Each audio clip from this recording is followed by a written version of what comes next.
अष्टांग हृदय में फिर 24 नंबर चैप्टर है हमारा तर्पण पुटपाक विधि अध्याय।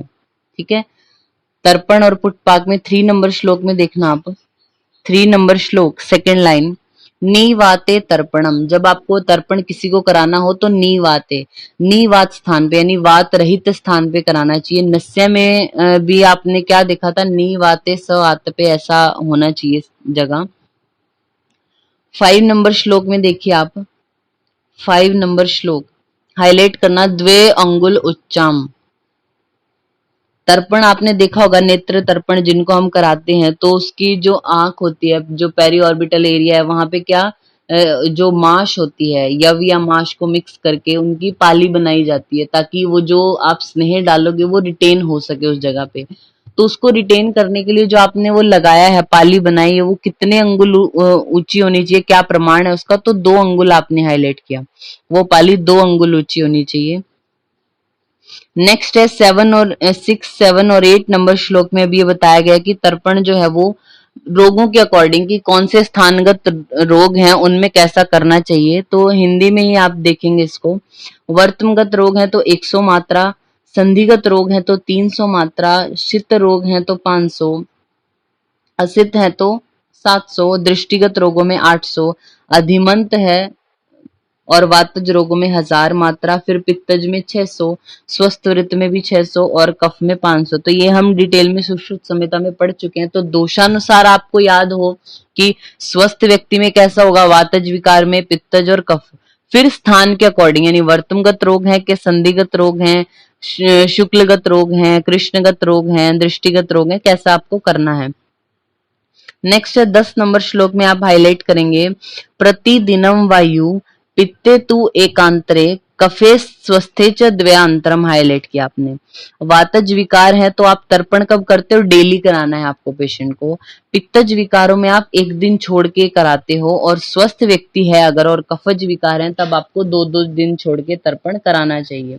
ठीक है, तो ये बात होगी तर्पण की।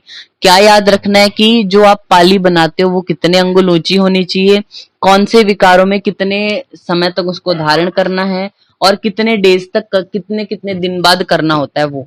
फिर आता है 12 नंबर श्लोक में, पुटपाक के लिए बोला, सेकंड लाइन में देखना, तर्पणा अंतरम तस्माद दृग बलाधानम कारिणाम को आपने हाईलाइट किया।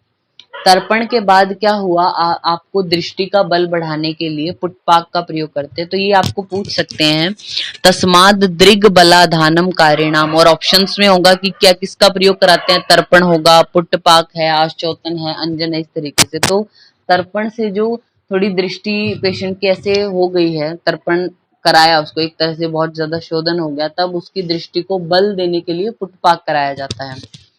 फिर 13 नंबर श्लोक में देखिए, यहाँ पे बोला, स वाते स्नेहन श्लेष्म सहिते लेखनो हित दृग दौर्बल्य अनिले पित्ते रक्ते स्वस्थे प्रसादन।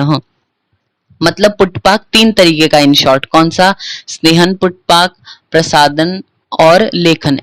LSR लेखन है, स्नेहन है, और रोपण वाला जो होता है यानी प्रसादन करने वाला। तो अगर वातज विकार है तो स्नेहन पुटपाक, कफज है तो लेखन पुटपाक, और अगर किसी में की दृष्टि में दुर्बलता है, पित्त वात और रक्तज विकार है, या स्वस्थ व्यक्ति है, तो उनमें प्रसादन जो है वो पुटपाक देना चाहिए।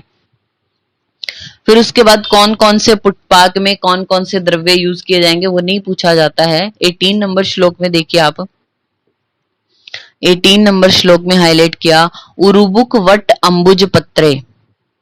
उरुबुक वट अंबुज पत्रे आपने हाईलाइट किया। स्नेह आदिशु क्रमात्, स्नेह आदि में क्रम से इन इन पत्रों का यूज करते हैं। ठीक है, किसका, जैसे आप पुटपाक की विधि अगर आपको पता हो, याद है, तो आप क्या करते हैं, जो भी द्रव्य हैं जिनका रस आप इतनी इजीली नहीं निकाल सकते, तो उनको आपने कल्क फॉर्म में करके उनका एक गोले के फॉर्म में बनाते हैं। उनका जो बॉलस है उसपे फिर मिट्टी आदि का, उन पे पत्र आदि लपेट के फिर लेप लगाया जाता है, ये पता है। तो कौन सा पत्र आपको जो है वो उसको कवर करने के लिए यूज करना है, उसके लिए बताया उरुबुक।